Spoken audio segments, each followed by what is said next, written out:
जय संविधान। जय संविधान।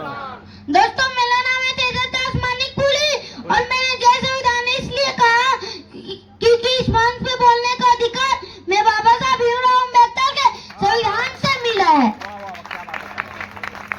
और दोस्तों, याद रखना, बाबा साहब ने कहा था कि शिक्षा वहाँ फैलने का दूत है जो जितना पिएगा वो उतना दहाड़ेगा। और मैं आज इस देश की राजनीति पर बात करना चाहता हूँ। तो दोस्तों, लोग कहते हैं कि राजनीति बहुत गंदी चीज होती है, पर मैं कहता हूँ ये राजनीति तुम्हारी घर के रोटी से लेकर तुम्हारे बच्चों की किताब तक तय करती है। फिर तुम कैसे कह सकते हो ये तुम्हारा विषय नहीं है? तुम जो टैक्स देते हो उनसे सड़क बनेगी या घोटाला होगा, ये राजनीति तय करती है।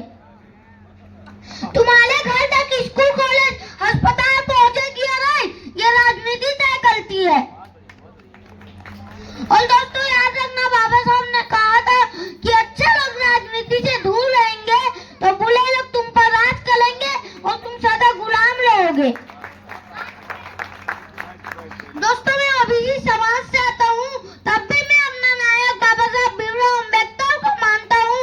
और अगर कोई मुझे पूछे कि बाबा साहब भीमराव अम्बेडकर कौन थे, तो मैं बड़े गर्व से ये कहता हूँ कि जिस देश में करोड़ों लोग छुआछूत के कारण इंसान कहलाने लायक नहीं माने जाते थे, उस अंधेरे में एक रोशनी थी, उनका नाम था बाबा साहब भीमराव अम्बेडकर।